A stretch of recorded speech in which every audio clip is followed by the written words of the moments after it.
고등학교 3학년 2021 대입 실전편 시작하도록 하겠습니다. 안타깝게도 어제 또 방학 개학이 2주 연기되었다는 소식 때문에 3학년들이 또 힘든 2주를 더 보내야 되지만 이럴수록 마음을 다잡고 더욱 공부에 매진할 수 있는 그런 시간이 되었으면 좋겠고, 이 시간을 관리를 잘하면 더 좋은 결과로 돌아올 거라고 믿어 의심치 않고 열심히 해주시길 부탁드리겠습니다. 시작하도록 하겠습니다. 첫 번째 질문은 부산대 직어국을 가고 싶어요 라는 질문이 올라왔습니다. 직어국이 뭐죠? 네, 지역 거점 국립대학이죠. 부산대면 부산지역이면 부산대, 경북지역이면 경북대, 전라도 같으면 전남대, 전북대 등이 지역 거점 국립대 직어국이 됩니다. 저희 대표적으로 부산이니까 부산하고 또 우리 학생들이 생각보다 경북대를 많이 가서 부산대, 경북대 위주로 비교를 한번 해보도록 할게요. 첫째, 교과와 논술 전형이 먼저입니다. 교과와 논술 전형이 경북대와 부산대는 최저학력이 똑같아요. 빨간색 색깔 보일 거고, 부산하고 대구에 보시면 빨간색이 부산대 경영경제통상대학 세계합 6 이렇게 표시가 됐어요. 대구는 경상대, 사범대, 행정학부 세계합 6 이렇게 돼요. 아마 각 인문계열 혹은 에서 대표적인 학과들 을 세계합 6 이렇게 해놓은 것 같아요. 요거를 한번 유념해 주시고, 파란색은 인문계열 부산대는 세계합 7, 그 다음에 자연계열은 수학과 포함 2개 5예요. 근데 경북대는 세계합 8이에요. 부산대하고 경북대가 수준이 비슷하다 보면 이렇게 최저학력이 지금 2개 대학이 달라요. 이 최저학력이 다를 때 내가 내신이나 논술이 더 강하냐 아니면 수능 최저가 더 강하냐에 따라서 지원 전략을 좀 달리 쓸 수 있지 않을까. 그래서 요거를 잘 비교해 보시고 내가 어디에 갈까. 예를 들자면 인문계열에서 내가 사범대를 꼭 가고 싶다. 그럴 때는 부산대를 가야 될까요? 경북대를 가야 될까 했을 때 내가 내신이 좋은가 수능이 좋은가라는 고려해 볼 필요도 있어요. 부산대, 사범대는 수능 최저가 얼마예요? 예를 들면 영어교육과다. 수능 최저가 세계합 7이에요. 그죠? 경북대는 세계합 6이에요. 그럴 때 수능 체제가 더 강점 있는 학생이라면 경북대를 지원하는 게 좀 더 합격 가능성이 높아질 수도 있겠죠. 그죠? 그 자료들을 한번 보여드릴게요. 그 다음에 종합전형에서는 부산대는 체저가 이렇게 있어요. 반면에 경북대는 체저가 없어요. 그럼 비교과나 혹은 교과에서 능력이 더 뛰어나다, 내가 자신감이 강하다, 이러면 경북대를 더 지원하는 게 맞을 수 있고, 그거는 조금 부족하지만 내가 수능 체제에 좀 강점이 있다 하면 부산대를 더 지원할 수 있고, 이렇게 최저학력의 유무에 따라서 혹은 최저학력 강점에 따라서 부산대를 갈 것이냐 경북대를 갈 것이냐 고민을 해볼 필요가 있을 것 같아요. 그래서 보시면 아까 경북대는 기본적으로 세계합 8이었어요. 근데 일부 과들 아까 경상대학하고 사범대가 세계합 6이었죠. 그래서 보시면 사범대 한번 보세요. 실질 경쟁률 보시면 0.8대1, 1대1도 있어요. 심지어 가정교육과 아예 뽑지도 못했어요. 이 이유는 바로 체저가 그만큼 셌기 때문이다. 이렇게 보시면 될 거예요. 부산대는 이렇지는 않아요. 그러니까 교과 전형이더라도 보시면 그럴 상당히 개연성 있는 과들이 충분히 있어요. 그럼 이거는 한 해만 그런 게 아니고 평균적으로 많이 나오는 경우들이 있으니까, 이래 되면 내신과 크게 관계없이 어쩌면 붙을 수도 있기 때문에 이런 경쟁률과 최저 실질 경쟁률을 올해 이제 나오게 되면 한번 찾아보는 것도 중요한 부분이 될 수 있을 것 같아요. 근데 고고학과 같은 경우에는 8.5대1이 나왔어요. 세계합 8. 그러면 수능 체제가 강점 있는 학생은 오히려 경제통상이나 경영이나 사범대 같이 좀 최저학력이 센 데를 지원하는 게 경북대에 붙는데 또 훨씬 효과적인 방법이 될 수 있을 것 같아요. 그 다음에 종합. 아까 경북대 종합은 체저가 업돼 있잖아요. 그죠? 그래서 실질 경쟁률은 지원자 자체가 다 실질 경쟁률이라고 보셔야 될 것 같고, 이만큼에 있을 때 그럼 당연히 비교과나 교과 이런 것들이 뛰어난 학생이 들어갈 수밖에 없다라는 거 봐주셔야 되고, 경북의 논술은 보시면 국문과, 심리학과 쭉 이렇게 있는데 경쟁률이 실질 경쟁률이 어마어마해요. 부산대보다 훨씬 높아요. 이유는 최저학력이 세계합 8. 근데 부산대는 최저학력이 세계 7, 세계 6 이렇게 나옵니다. 이과 같으면 수가 포함 2개 하고 이렇게 나옵니다. 그래서 부산대 거를 보시면 부산대 여기 나와 있는 건 뭐냐면 부산대 입학처 홈페이지에 들어가면 지난 결과가 다 나와 있어요. 올해 거도 곧 나오게 될 건데 들어가면 뽑고자 했으나 다 못 뽑은 과들이에요. 왜 못 뽑았을까요? 최저학력이 너무 높아서. 경북대 이변, 뭘 다른 대학도 마찬가지고 보시면 해양학과 같은 경우에는 11명 뽑아야 되는데 단 1명 뽑았어요. 추가 합격도 없었어요. 이유는 수학과 포함 2개 오가 너무 높았다는 거예요. 이런 걸 보면 부산대에서 이렇게 모집 인원 대비 합격 인원이 상대적으로 작고 추합도 없다는 의미는 결국 최저학력만 맞추면 부산대는 합격할 가능성이 있는 과들이 훨씬 많았다. 이유는 경북대보다 최저학력이 상대적으로 높은 거예요. 그럼 부산대와 경북대를 고민할 때는 결정 기준은 최저학력을 어느 대학에서 더 맞추기 쉬운가, 혹은 어느 대학 최저까지 맞출 수 있는가 선택의 중심에 서 있을 수 있을 것 같아요. 그다음 종합전형. 아까 경북대는 종합전형에 최저학력이 없었잖아요. 근데 여기 최저학력이 있으니까 또 이런 결과들이 나올 수도 있어요. 그래서 수능에 강점이 있으면 부산대 종합이 경북대보다 낫다.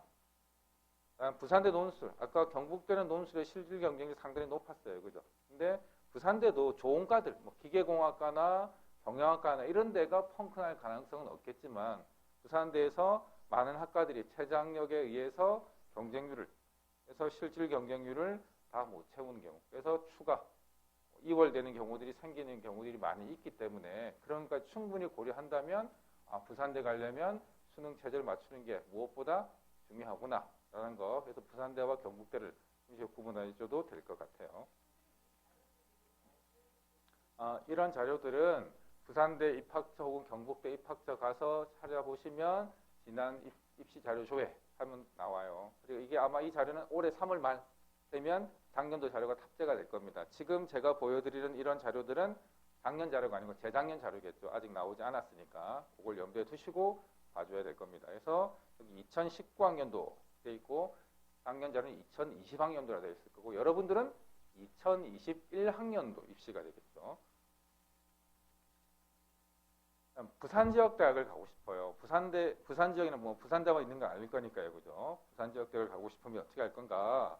네, 부산 지역 일단 모집 인원을 쭉 한번 볼게요. 부산대부터 부산교대까지 쭉 이렇게 모집 인원이 있어요. 학생부 교과, 수시에 종합 있고 그다음 정시까지.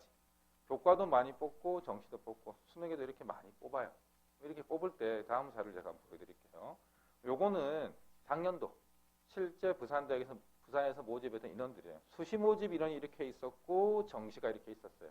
근데 정시 모집 인원이 2월 반영하니까 이렇게 숫자들이 늘어났어요. 정시가 2월 돼서 숫자가 늘어난다는 이유는 결국 수시에서 다 못 뽑았다는 의미가 되겠죠. 대부분의 대학들이 많이 늘었었고, 그다음 요 추가 모집은 뭐냐면 정시에서도 다 못 뽑아서 2월 말쯤에 따로 추가로 더 모집을 했다는 의미예요. 그러면 수시 때도 갈 수 있고 정시도 있고 추가 모집까지도 4년제 대학에 갈 수 있는 상황 기회들이 많이 있어요. 근데 우리 학생들이 아무 대학이나 갈래. 그래서 그냥 자기 내신이나 수능 등을 고려하지 않고 원서를 막 쓰는 거는 올바른 선택이 아닌 것 같고 끝까지 내신 관리와 수능 관리를 해서 계속 도전해보는 게 중요할 것 같아요. 그래서 요 정시 최초 모집 인원만 보지 마시고 정시 모집은 2월 된 거.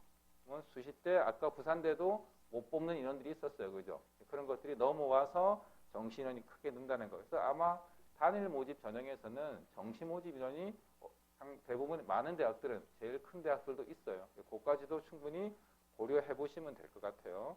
19년도와 비교해봐도 계속 꾸준히 있기 때문에 추가 모집 인원은 계속해서 나올 거다. 그리고 올해는 작년보다 우리 인원이 학생들 인원이 더 줄었다. 그죠? 그러면 정시에서 못 뽑을 가능성은 대학들이 더 많을 거고 그러면 추가 모집 인원은 어쩌면 더 증가할 수 있는 상황이기 때문에 추가 모집까지 염두에 두면 소신 있게 대학 원서를 써보는 것도 하나의 방법이지 않을까 싶습니다. 그럼 교대를 가고 싶습니다라는 질문이 올라왔었어요. 보시면 교육대학교 모집 인원이에요. 전국에 있는 교육대학교와 쭉 모집 인원인데 여기 보시면 이화여대 같은 경우는 교육대학은 아니지만 초등교육과가 있고 교원대 같은 경우에도 사범대 있지만 초등교육 같이 있습니다. 교대를 갈 때 단일 전형으로 제일 많이 뽑는 전형은 무슨 전형이에요? 종합 전형일 제일 많이 뽑죠, 그죠? 근데 또 많이 뽑는 게 정시죠.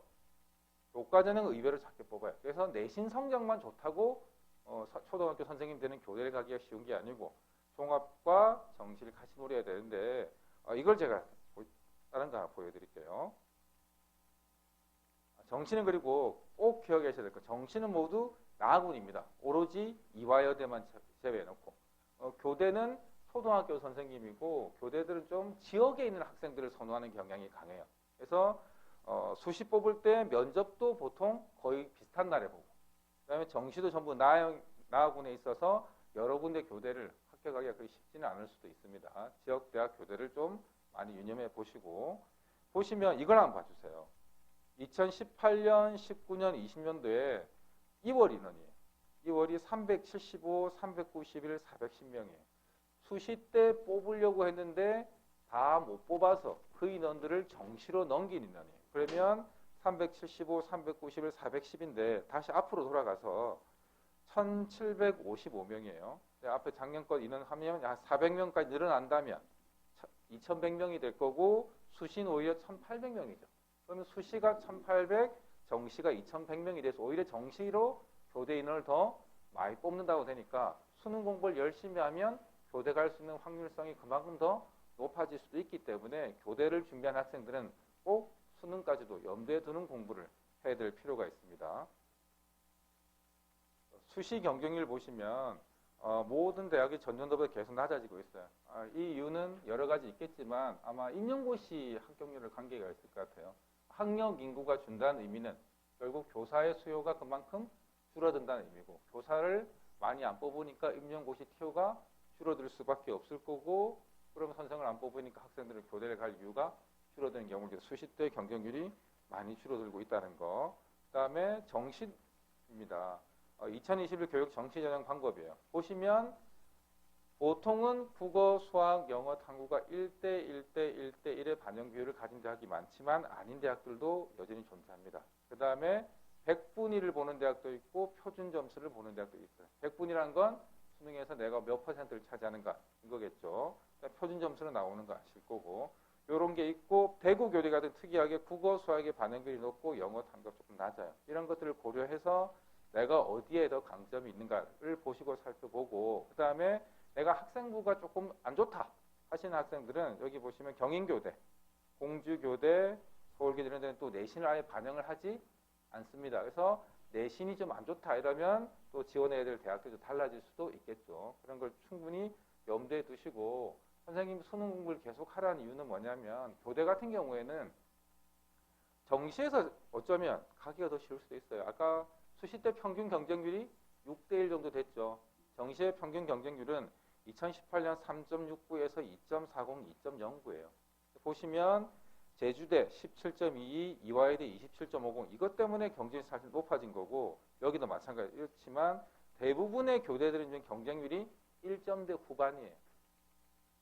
그러면 추가 합격까지 고려하면 교대에 들어갈 수 확률이 훨씬 더 수시보다 높아질 수도 있는 거죠. 그래서 수능 공부를 열심히 하는 것만으로 성적을 많이 내오는 것만으로도 교대를 합격할 가능성이 그만큼 높아지기 때문에 수능 준비를 좀 착실히 해주는 게 훨씬 더 교대를 목표한 학생들은 가는 합격 비율이 높아지지 않을까 싶어요. 네.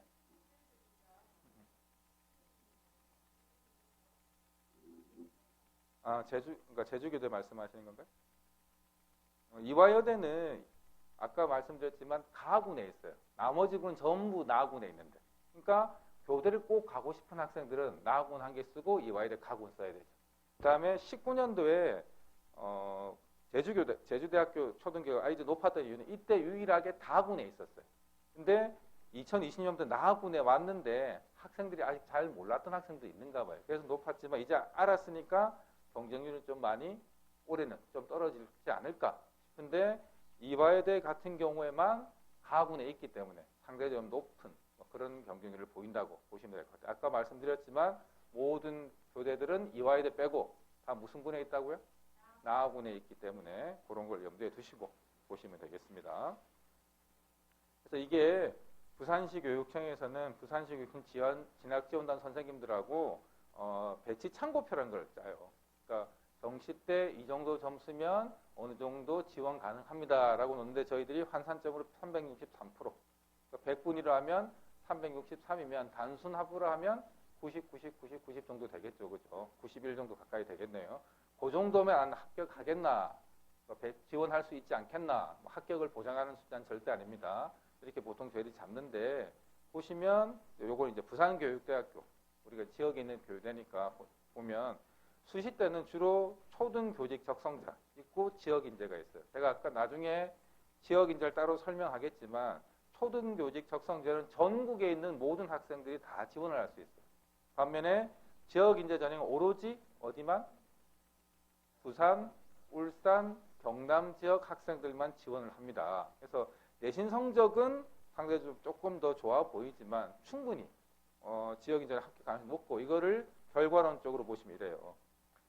지역별 합격자 현황을 부산교대에서는 공개를 하고 있는데 초등교직 적성자 같은 경우에 부산 지역 아이들이 4명. 전국을 고루 뽑다 보니까 이런 결과가 나왔겠죠. 반면에 지역인재 전형은 부산, 울산, 경남만 뽑기 때문에 부산 지역 합격자들이 훨씬 높습니다. 의외로 경남 지역 학생들이 많이 뽑혔어요. 부산 지역 학생들이 많이 안 쓰는가는 모르겠지만 어쨌든 우리가 많이 쓴다면 충분히 3군데 중에 하나의 한 지역에서 뽑히는 거니까 훨씬 합격 확률이 높다고 보시면 되겠죠. 정시 모집 입학 성적이 아까 저희들이 363%, 91, 91, 91 정도 나타났는데 평균이 91.77, 여학생은 91.79예요. 평균이라니까 그거 조금 낮다 해도 충분히 붙을 가능성도 있겠죠. 내신 성적은 평균이 2.66, 2.5 돼요. 근데 아까 수시 때는 내신 성적이 보통 1.5 안에 들었어야 됐잖아요. 근데 1.5 안에 안 들어도 2점대 중후반이라도 충분히 교대를 갈 수 있는 성적이 나온다는 거예요. 그럼 정시 때는 2.6 정도만 나와도 내신에서 불리함은 없다.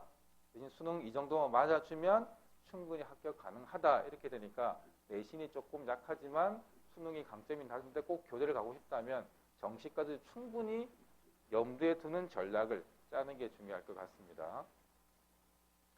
고교 추천 지역인재 전형을 알고 싶어요. 이랬어요. 고교 추천은 서울 기준으로 이렇게 보통 말씀드리면 1번부터 9번 서울대부터 카이스트까지 있고 물론 서울교대, 경인교대, 국민대, 시스터, 디스터 더 있습니다. 이런 대학들은 학교장이 추천을 해야만 원서를 적을 수 있어요. 만약 추천하지 않고 자기가 임의로 적으면 당연히 불합격 처리가 됩니다. 서울대 같은 경우에 2명, 연세대 3명, 고대 4명 이렇게 쭉 나와 있는데 요건 아마 보통 보면 학교에서 학교 운영위원회를 통과해야지 이제 학생을 결정하게 될 건데 모두 다 누구를 뽑을지 추천할지가 학교에서 다 규정이 잡혀져 있어요. 거기에 따라서 진행을 하게 될 건데 보통은 내신 성적이 조금 상위권인 학생들이 지원하게 될 때 어떤 전략을 쓸 거냐도 매우 중요할 수도 있어요. 서울대는 최저가 세계 압력이 있어요. 연세대는 없어요. 고대는 세계 원화육이 있어요. 그럼 내가 내신 성적이 아주 높고 최저를 맞출 자신이 있다면 서울대나 고대 쪽이 더 유리할 수도 있고 난 내신이 아주 높은데 최저를 맞출 가능성이 조금 작다면 연세대를 더 지원하는 게 좋은 방법일 수도 있고 그렇겠죠. 이런 것들은 다 찾아보시면 될 것 같고 또 이런 특징들은 뭐냐면 교과의 비중이 높긴 하지만 서류나 면접을 다 본다는 거예요. 최저 합격이 없을 경우에도. 그래서 학생부 종합전형이든가 아니면 교과라도 면접을 보면서 학생의 우수성을 따로 더 추가로 판단하려고 한다. 교과 전형에서 무조건 내신 성적만 좋다고 반드시 되는 건 아니다. 라는 거를 또 고민을 해보셔야 될 부분이 있습니다. 모집 인원도 작은 인원은 아닌 것 같아요. 쭉 이렇게 있습니다. 다음 지역인재 전형은 그 지역의 출신 학생들만 뽑는 거예요. 3년 동안 입학 때부터 고등학교 졸업 때까지 그 한 지역의 학교만 학교는 옮겨도 상관없는데 그 지역을 벗어나면 안 돼요.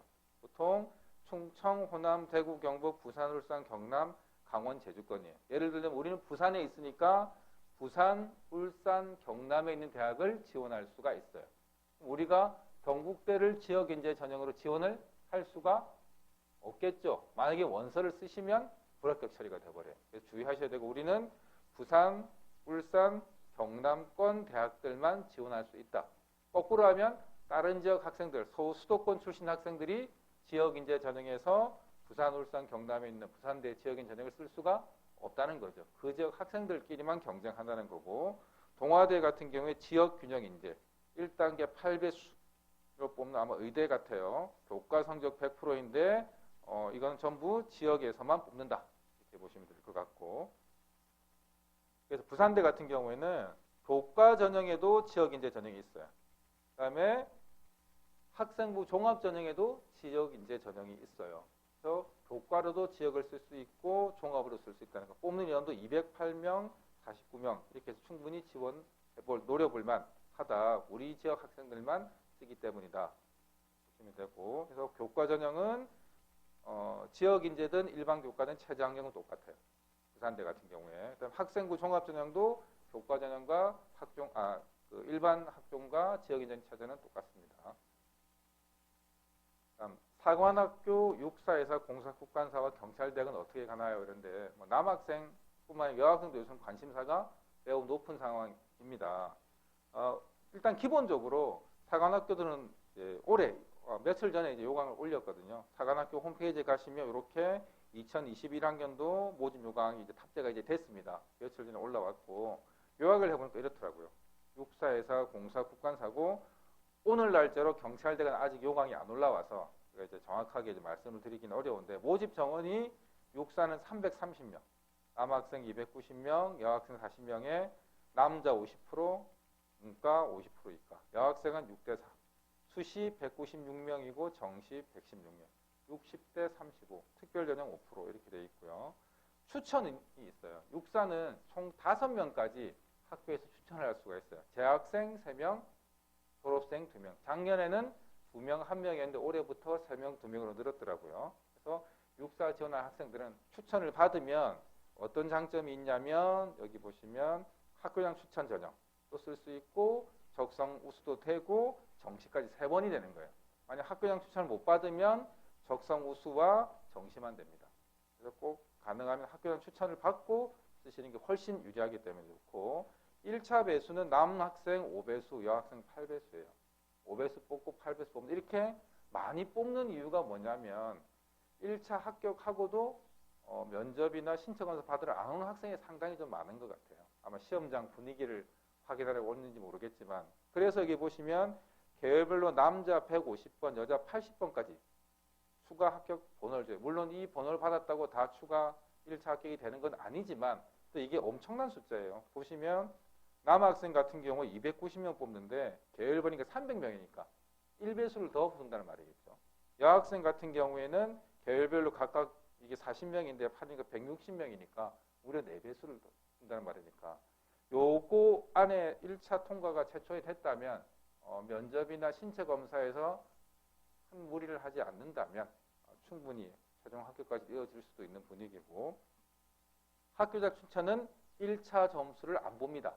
그냥 1차만 통과됐으면 1차 점수를 무시하고 면접 640점, 체력검사 160점, 내신 200점, 한국사는 0.0에 3점에 있고 체력우선 1점을 플러스해요. 그러면 학교장 추천에서 제일 중요한 건 면접이겠죠.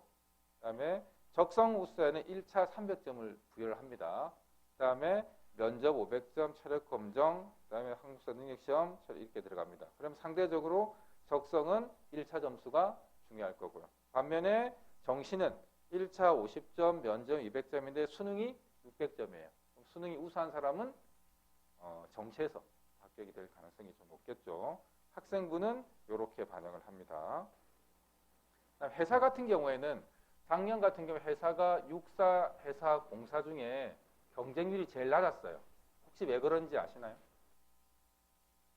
육사 공사에서 회사가 선호도가 떨어진다고 오해를 하시면 안 되고, 육사하고 공사는 1차 시험 칠 때 서류를 내는 게 없어요.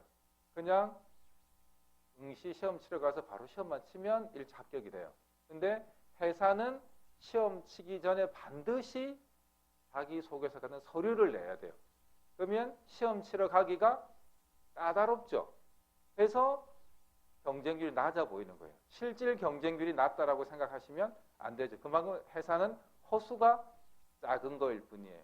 그럼 거꾸로 육사하고 공사는 상당히 허수가 많기 때문에 1차 시험만 충분히 열심히 공부해서 잘 친다면 합격 가능성이 참 충분히 높다라고 볼 수 있겠죠.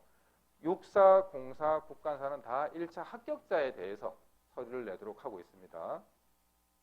해사는 170명을 뽑고 수시, 정시, 특별 이렇게 되어 있고요. 올해부터 공이, 회사와 공사가 어학우수자 제도가 다 폐지가 됐습니다.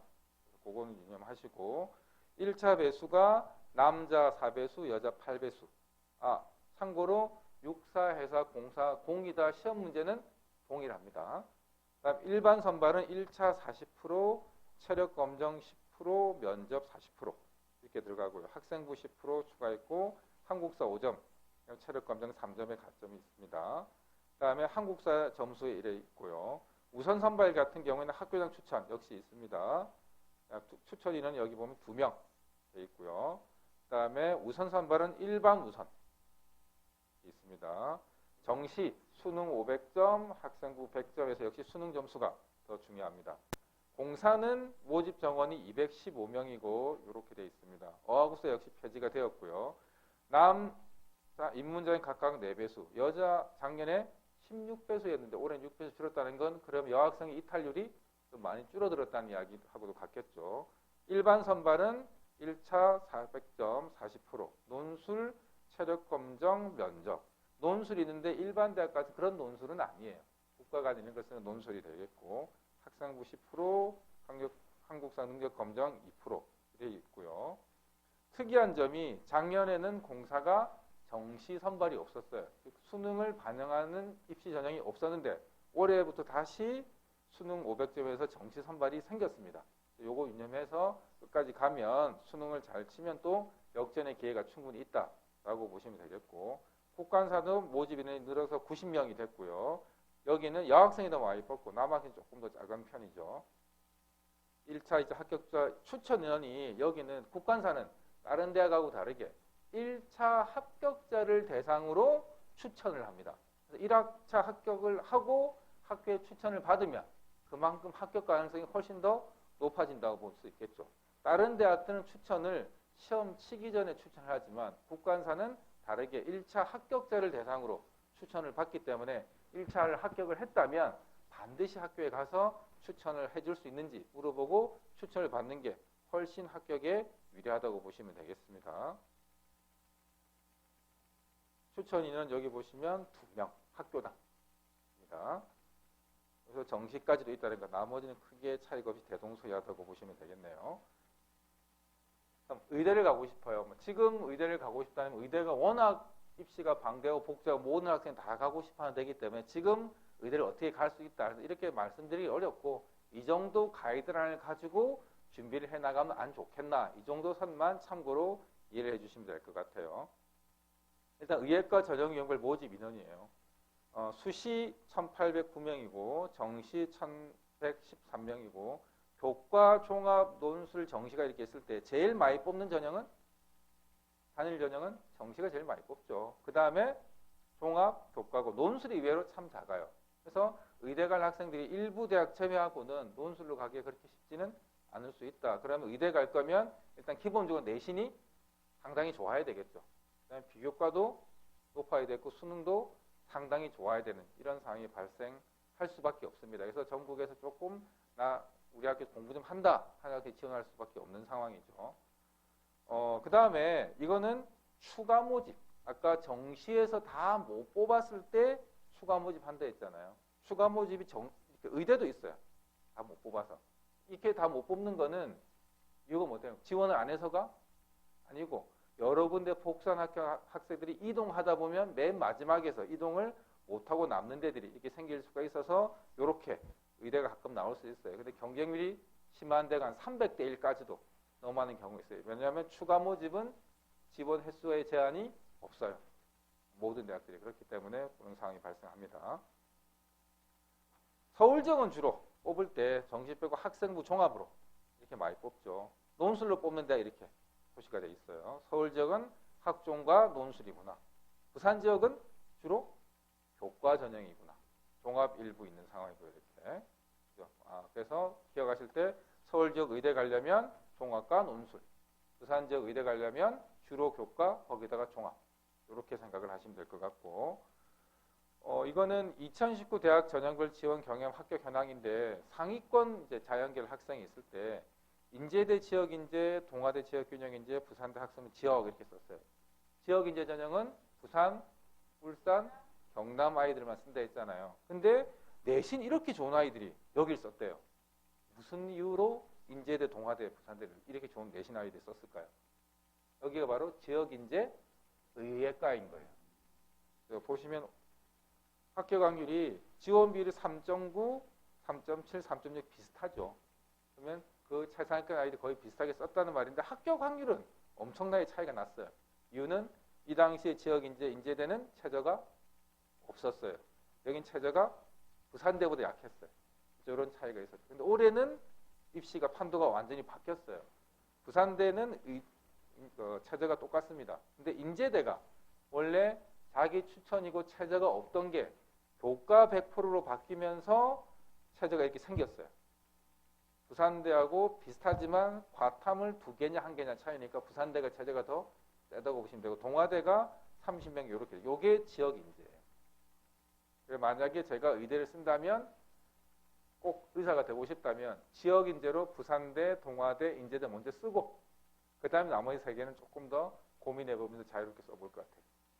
이는 지역인재는 어디 지역의 아이들만? 부산 지역 아이들만.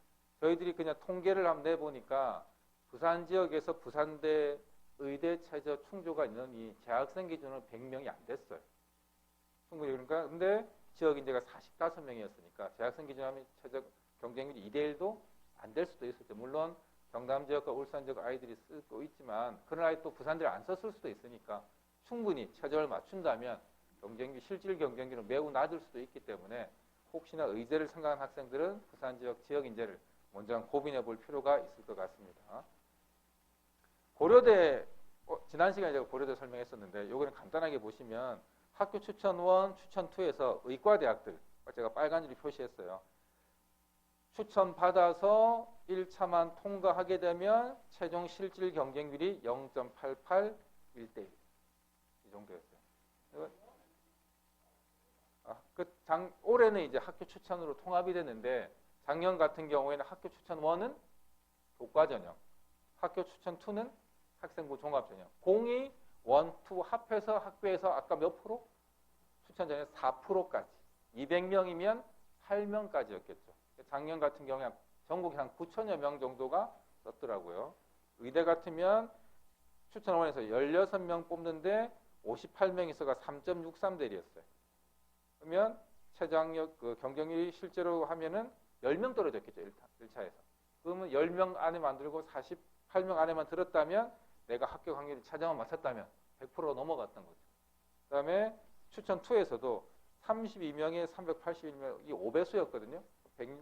160명이었으니까 여기는 160명도 떨어져야 되네요. 더 많이 떨어져야 되는데 어쨌든 5배수 안에 들었었다면 실질 경쟁률이 1대1이었어요. 다 붙었단 말이에요. 최저만 맞췄다면. 그만큼 추천받아서 최저 1단계 통과하고 최저분 맞추는 게 중요하다는 말이겠고 그렇습니다. 마지막으로 자기소개서는 언제 어떻게 준비해야 하나 이렇게 질문이 많더라고요. 자기소개서를 고3 학생은 지금 시간이 많아서 쓸까 말까 고민 뭐 예학기 끝나서 하려는 학생들이 많은데 선생님 개인적 생각으로는 자기소개서는 지금 쓸 필요는 없을 것 같아요. 왜냐하면 우리는 아직도 3학년 1학기 활동들이 남아있기 때문에 그것들을 보고 또 꿈이 6개월, 1년, 8개월 정도 생활하다 보면 또 달라질 수도 있기 때문에 지금은 내가 어떤 활동들을 했었는가라는 거를 고민만 한번 해보시다가 기말고사 끝나고 본격적 자기소개서를 써도 될 것 같아요. 그러니까 지금은 제가 자기소개서를 쓰는 것보다 자기소개서 쓰기 전 단계까지 내 활동을 어떻게 정리할 건가 그까지 한번 설명을 한번 드릴게요. 일단 기본적으로 학생부 종합 전형은 학생부를 중심으로 자기소개서, 추천서, 면접 등을 통해 학생을 종합평가하는 거 이렇게 돼 있어요. 중심은 학생부예요.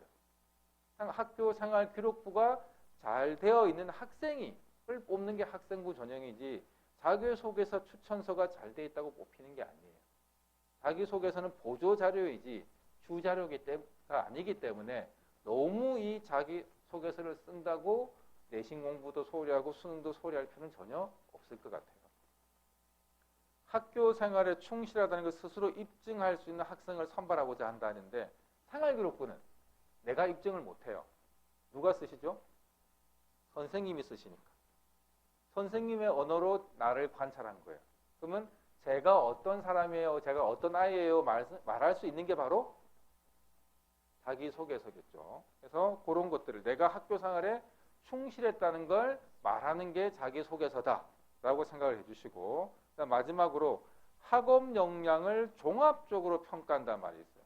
내가 한 군데만 뛰어나면 특기자를 써야 되는 거고, 학생부 종합전형은 교과도 잘하고 학업 역량이 뛰어나고 전공교육하면 좋고 인성도 좋은 여러 방면에서 두루 좋은 학생들이 뽑힌다고 봐야지 어느 하나가 잘났다고 뽑히는 게 아니다. 근데 그 중심에는 학업 역량이 있다.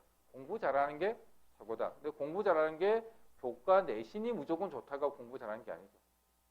그걸 염두에 두시고, 자기소개서랑 학교생활기록부가 결과 중심 교사기록이에요. 선생님이 나를 관찰한 후에 적는 결과잖아요. 그렇죠? 내가 바꿀 수 있는 게 아니에요. 반면에 자기소개서는 과정 중심이가 내가 쓴 거예요. 내가 이렇게 했었어요. 이거 한 이유는 이런 거예요. 라는 걸 보여주는 거예요. 그래서 학교생활기록부, 교사 추천서, 이제 고교 공통정보가 삭제되었네요. 죄송합니다. 제가 미처 못 지웠네요. 요거 1번, 2번. 그래서 자기소개서는 내가 입학사정관에게 나를 소개하는 거다. 나의 생활기록부에 이러한 걸 봐주십시오 하는 편지다라고 생각하시면 될 것 같아요. 그래서 대교육 공통문항 자기소를 보시면 1번, 2번, 3번 있고 학교에 따라 4번까지 있겠죠. 제가 회색 음영해 놓은 데가 있어요. 1번도 고고등학교 재학기간 중, 2번도 고등학교 재학기간 중, 3번도 학교생활 중에 있어요. 이 의미는 학교 바깥이 아니고 어디에서? 학교 안 고등학교 생활 중에서 기억에 남는 걸 쓰라는 얘기예요. 중학교 때 거 쓰면 안 되나요? 안 되는 거죠. 왜냐하면 고교 생활 중이랬어요. 그죠? 고등학교. 그러면 학원 혹은 외부에 나가서 뭐 한 거 어때요? 좋지 않겠죠. 왜? 고교 생활 중, 재학기간 중이랑 표시가 돼 있으니까. 그 다음에 학업에 기울인 노력과 학습감. 이게 1번이에요. 뭐 쓰란 말이에요? 제가 공부 잘했다 쓰라는, 몇 등급 받았다가 쓰라는 게 아니고 왜 이 공부를 했고 어떻게 했고 어떤 게 관심이 있었는가를 쓰는데 뭐를 중심으로? 배우고 느낀 점. 뭐 했어요가 아니고 이걸 하고 어떤 걸 배웠고 어떤 걸 느꼈습니다 라는 걸 쓰라는 의미로 돼 있고, 두 번째 거에도 의미를 두고 노력했던 교내 활동을 역시 배우고 느낀 점. 세 번째도 배우고 느낀 점. 근데 우리 학생들은 보통 이런 거 했어요라는 표현을 많이 쓰지 배우고 느낀 점을 잘 쓰지가 않아요. 그래서 우리는 꼭 배우고 느낀 점에 초점 맞춰서, 팩트는 작아도 돼요. 팩트는 어디에 있어요? 학생부, 생활기록부에 다 선생님이 잘 적어주셨을 거예요. 그러면 이런 거를 제가 왜 했고 어떻게 했고 무엇을 느꼈다 적어주는 게 제일 중요할 것 같아요. 그렇게 하려면 내가 내 생활기록부에서 어떤 활동들을 했었고 어떤 걸 의미들을 하는 걸 2년, 3년 지나면 모를 수도 있잖아요. 기억이 안 날 수도 있고. 그런 거를 어떻게 찾아내는가가 중요해요. 보시면 생활기록부에는 1번부터 10번까지가 쭉 나와 있어요. 인적사항이 대학 갈 때 중요하지는 않겠죠. 학적도 마찬가지. 출결도 우리는 뭐 출결을 무단결석을 뭐 100일, 몇십 일을 하지도 않을 거니까 충분히 별 문제 없을 것 같아요. 그럼 주로 많이 보는 게 수상 경력, 진로 희망, 창의력 체험, 그다음에 교과 세특 이런 것들 쭉 많이 보게 될 거예요. 이런 거에서 이런 걸 볼 거예요. 여기 보면 빨간색으로 학업 역량, 노란색 전공적 합성, 파란색 발전 가능성, 초록 인성 이렇게 돼 있어요. 이게 대학들이 나를 평가할 때 네 가지 영역으로 평가하는 거예요. 이 아이의 학업 역량이 어떠냐, 전공적 합성이 있느냐, 발전 가능성이 얼마나 높으냐, 인성이 있느냐를 평가하는 거예요. 그러면 내 생활 기록부에서 나는 나의 학업 역량과 전공적 합성과 발전 가능성, 인성 등을 찾아내야 돼요. 그런 걸 어떻게 찾아 나갈 것이냐? 그러면 이게 아마 수상일 거예요. 정량적인 거고, 수상 중에서도 학업 역량이 있는 게 있겠죠. 그러면 이제 사인펜 네 가지를 준비해 보세요. 아마 형광펜, 빨간색, 노란색, 초록색, 파란색 찾아 준비하시고 한번 그어보세요. 이 학생의 학업 역량에 1학기 지구과학, 그다음 수학, 그다음 국어, 수학, 과학 이런 거에서 학업 역량이 뛰어나다고 했네요. 학업 역량. 두 번째, 전공 적합성. 생명과학을 전공 적합성이라고 학생이 했어요. 학업 역량일 수도 있는데. 그럼 이 학생이 지원하려는 대학은 생명과학 계열이구나 라고 알 수 있겠네요. 그죠? 인성. 모범 학생도 인성 받았네요. 네, 발전 가능성. 영어, 자기주도 이런 것들이 생명과 관계가 있죠. 대학 가면 교수님들이 많은 수업을 영어로 원서를 가지고 수업하는 경우들이 많은데 영어 잘하는 게 유리할 수밖에 없겠죠. 그러면 같은 많은 상을 받았지만 이런 상들이 어떤 학생들은 이게 내가 학업 역량으로 표현할 수도 있고 어떤 학생들은 발전 가능성을 표현할 수도 있겠죠. 이렇게 색깔을 함치고. 그다음 두 번째, 이거는 누가 써주는 거예요? 방크부 이렇게 됩니다. 동아리 담당 선생님이 써주신 것 같아요. 그러면 선생님이 써주신 거예요. 나에 대해서. 그럼 거기에도 아까 파란색이 뭐였죠? 발전 가능성. 보고서 발전 가능성 이런 거네요. 빨간색은 학업 역량. 영어 학업력 뛰어나다. 초록색은 인성. 이렇게 쭉 색깔들을 다 칠해보는 거예요. 색깔을 다 칠한 이유는 뭐냐면 이거 해보려고. 생활기록부가 보통 작으면 뭐 15편, 많으면 한 20장 정도까지 될 건데 그게 진짜 조그만 글씨는 많이 들어있잖아요. 그거를 내가 이런 게 훌륭했구나 아닌가 판단하기가 어려우니까 아까 위에 가로로 보시면 이거는 우리 뭐죠? 생활기록부에 있는 내용들이죠. 그죠? 그 다음에 왼쪽에 있는 거는 대학들이 보는 판단이에요. 이렇게 분류를 쭉 한번 해보시고 칸을 한번 채워보는 거예요. 내 생활기록을 보고. 채울 때 색깔 칠한 걸 이렇게 분류해보면 되겠죠. 그래서 보시면 어떤 학생들 제가 예로 들고 온 거예요. 인성에서 학교장 표창을 받았대요. 그 다음에 연극부 본부장도 했고 동아리장도 했고 조직위원회 뭐 파트장, 장장장장 이렇게 많이 했네요.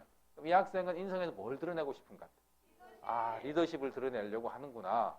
이게 보이네요. 그러니까 또래에서 면퇴 활동도 했고 기념기부 이런 것들을 쭉 생기부에 다 적혀 있는 거예요. 나름대로 이 학생이 불리한 거지 이게 정답인 건 아니겠죠.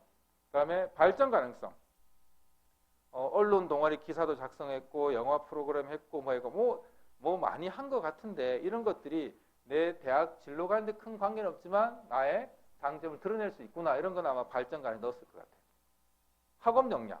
국어, 수학, 사회 뭐 상 받았어요. 시나리오도 작성해서 영어로 했대요. 영어 학업력 뛰어나다 한 것 같고 확률 통계, 사회 문제 주자 프로젝트, 생명 발표 이런 발표를 잘하는 학생인가. 그다음에 통계학, 빅데이터. 이러면 이 학생은 통계학에 관심이 많구나. 가 될 수 있겠죠. 그래서 마지막 전공 적합성 보니까 자율동아리도 창업부에 했었고 경영 마케팅 했고 사회적 기업을 이야기하고 이렇게 하면 요 내용만 쭉 보면 이 학생이 가고자 하는 방향성이 나올 거예요. 보통 어느 학교로 좀 가려는 것 같아요. 최소한 사회과학 계열이든가 아니면 통계학 혹은 경영학과 이런 쪽으로 가려는 의도가 있는 학생이니까 그런 활동을 쭉 많이 했겠죠. 빨간색과 까만색의 차이는 뭘까요? 빨간색은 그 학생이 자기가 중요하다고 생각한 것 같아요. 아마 이런 걸 가지고 이제 뭐 내용을 쓰려고 이제 하는 거겠죠. 보시면 그 다음에 이제 해야 될 게 뭐냐면 우수한 활동 계획자. 여기에 무수히 많은 활동들이 있잖아요. 근데 아까 자기소개서 몇 개 적을 수 있어요? 우리 1번 문항이 있고 2번 문항이 있고 3번에 4번 있잖아요. 1번에 한두 개, 2번에는 3개, 3번도 뭐 한두 개 이렇게 될 거죠. 그러면 내가 적을 수 있는 뭐 고등학교 때 활동들이나 내용들은 많아봐야 5개밖에 안 될 거예요. 근데 이 학생은 이렇게 엄청난 활동들을 지금 많이 한 상황이잖아요. 그죠? 그럼 이걸 다 적을 수가 없으니까 그 중에서 이제 어떻게 해야 돼? 내가 적을 만한 거를 이제 찾아내야 되겠죠. 그걸 찾아내서 이제 어떻게 해야 돼? 그걸 기록을 한번 해놔봐야 되겠죠. 그 기록하는 게 이거죠. 언제 했어요?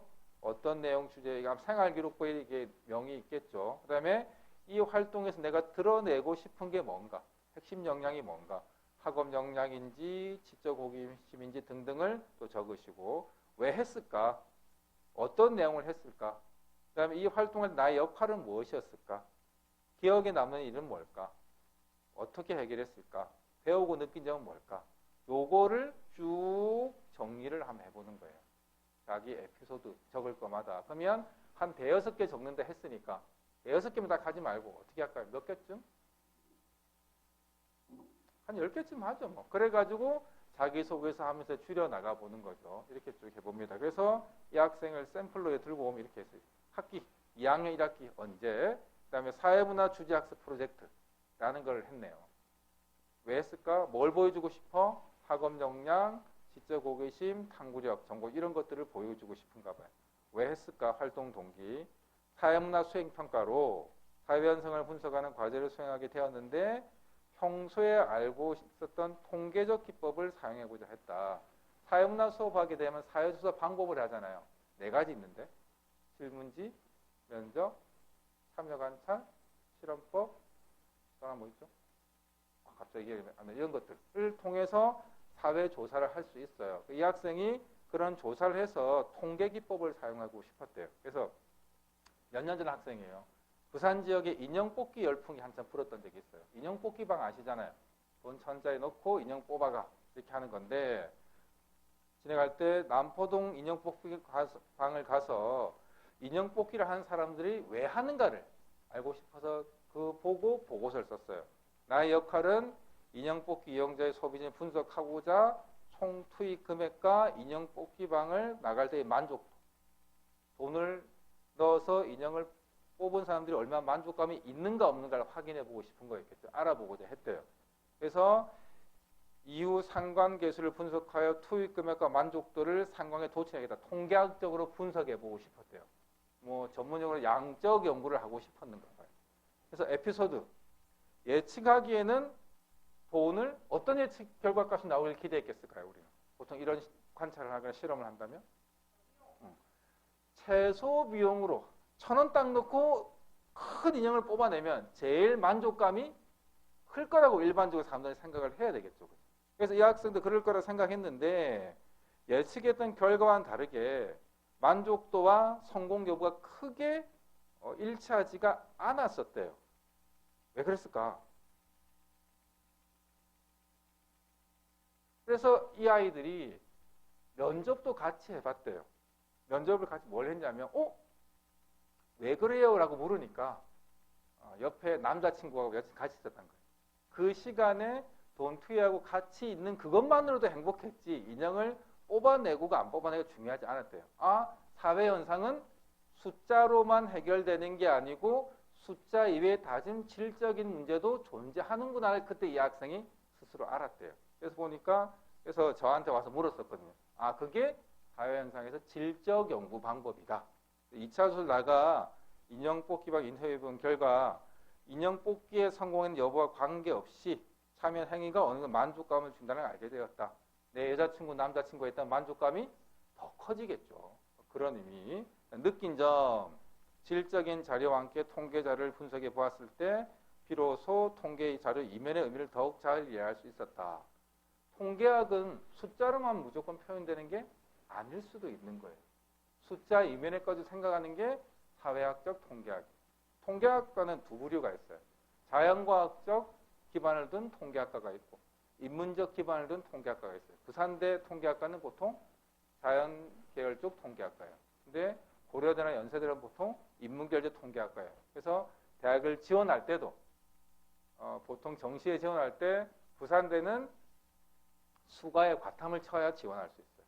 반면에 연세대나 고려대는 수나의 타탐을 치면 지원할 수가 있어요.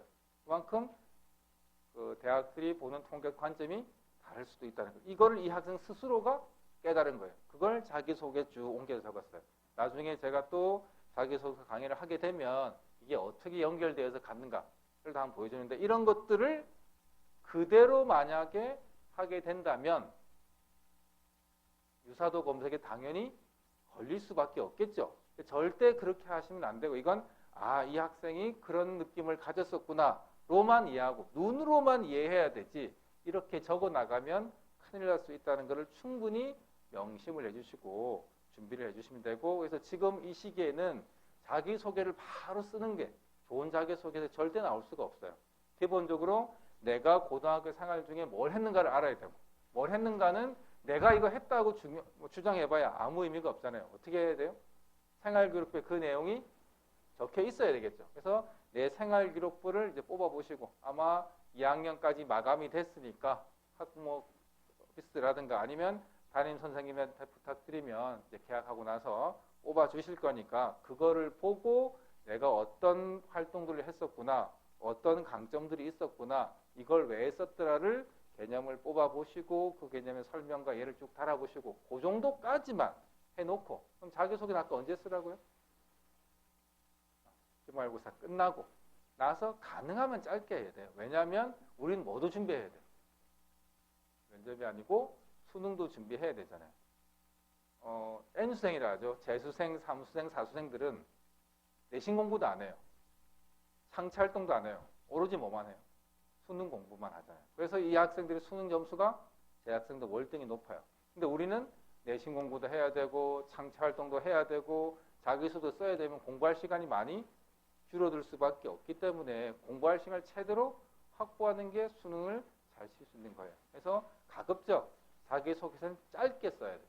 그러면 우리가 지금 할 거는 자기소개서를 쓰는 게 아니고 자기소개서를 쓰기 위한 준비 단계, 내가 뭐 했었는가만 기억하시고 이런 걸 왜 했었는가만 이런 식으로 A4 용지 같은 데다가 적어놓고 이런 것들을 고3 때도 또 활동들을 할 거니까 여러 개를 보고 나중에 내가 어떻게 적어 나갈 것인가 해주고, 제가 자기소개서 써야 될 때 한 번 더 자기소개서를 어떻게 쓸 것인가에 대해서 강의를 할 때 그때 한번 들어보시고 자기소개를 잘 쓸 수 있도록 하면 좋겠습니다.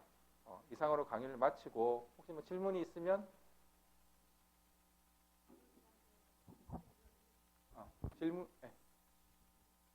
지역인재 선생님 설명해 주셨는데 고신대학은 지역인재 전형이 없어요. 의과 같은 경우에. 네네. 고신대학은 다 쓸 수가 있습니다. 그 지역인재 전형이 아닌 특별히 이야기했고, 근데 보통 고신대학에 일단 없습니다.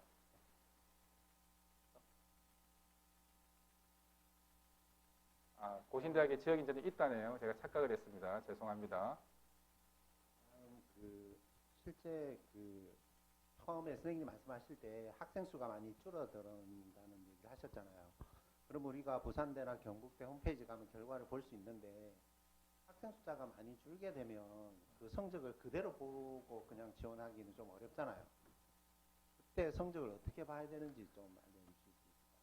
그 성적을 그대로 보고 쓴다면 100% 붙을 가능성이 사실 더 높을 수도 있겠죠. 그럼 성적이 조금 더 낮아질 게 맞는데 그렇다고 이게 1등급, 2등급이 크게 낮아질 것 같지는 않아요. 아마 상황적으로 보면 0점대 정도에서, 근데 부산대나 경북대가 성적상으로는 좀 상위 대학이기 때문에 0.1, 2, 3점 그 정도 안에서 조금 낮아질 수는 있지, 이게 우리가 기대하는 것 같이 1등급, 2등급 이렇게 낮아지지 않을 거니까 그 정도 수준에서 아마 대학들이 보통 80%나 85% 컷을 말을 많이 하거든요.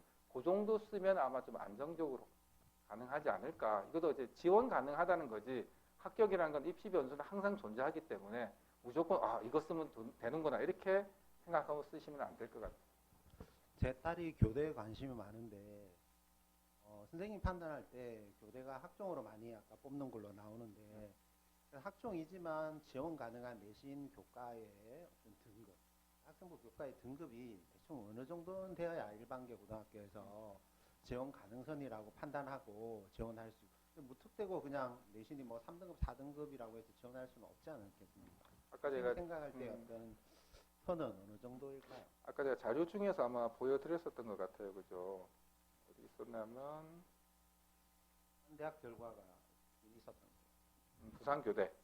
그런데 이제 교대라는 게 아까 제가 말씀드렸던 지역적 특성이 좀 강하기 때문에 각 지역 교대들의 성향이 크게 벗어나지는 않을 것 같아요. 그 지역에서 보통 상위권 학생들이 지원하기 때문에 부산교대의 성향을 별로 안 벗어날 거고, 적어도 1점대 중반 정도까지는 내신 성적이 나와야 충분히 지원 가능하고, 대신에 정시 같은 경우에는 2점대 중반하도 절대 불리하지 않을 거고, 아마 부산에 이제 선생님이 직접 계산을 해봤는데 한 1등급 정도 떨어질 때 100분위로 한 5% 정도 차이가 난대요. 그래서 만약에 내가 3.5등급이라면 내신이 2.5등급에 비해서 5점 정도 부족하구나. 그럼 100분위를 5점 정도 더 올리면 되겠죠. 그 정도 선에서 계산하면 되는 거죠. 그래서 내 내신 포지션 알아보시는 것도 중요할 것 같고, 그러니까 수시 때는 현실적으로 뭐 일반 인문계 고등학교 학생이 3등급, 4등급이 쉽게 붙기는 조금 어려울 수 있는 것 같아요. 물론 교과 전형이 아니라 종합 전형이기 때문에 다양한 비교과가 많아서 한다지만 어쨌든 지원하는 학생들 풀이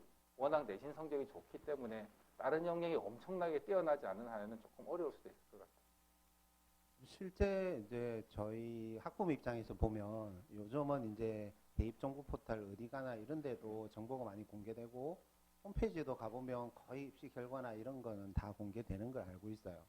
그런데 이제 작년 입시 결과는 있지만 저희가 판단할 때 좀 부담스러운 게 전형 방법이나 이런 걸 다 일일이 다 작년 거, 올해 거도 보기 어려운데 작년 거하고 이렇게 맞춰보기가 쉽지가 않아요. 또 이해하기도 어렵고.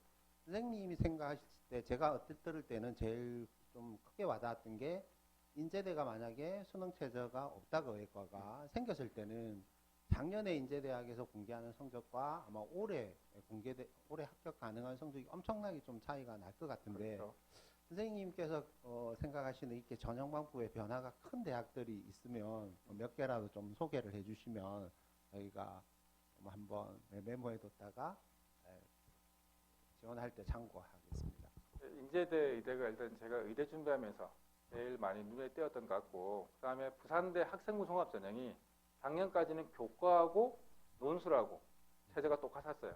근데 올해 학생부 종합 전형이 체제가 상대적으로 낮아지기 때문에 그러면 큰 변화일 수밖에 없기 때문에 작년 게 아니고 2018년도에 부산대 학생부 종합 전형이 체제가 올해하고 지금 똑같기 때문에 2018년도 자료를 참고해서 보는 게 더 중요할 것 같고, 그런 것들이 또 질문이 나오면 제가 많이 찾아보지 못해서 또 다음번 준비를 해가지고 말씀도 그렇게 특별히 차이 나는 학교가 있으면 찾아내는 걸로 하겠습니다. 네, 감사합니다. 네, 감사합니다. 이상으로 마치겠습니다.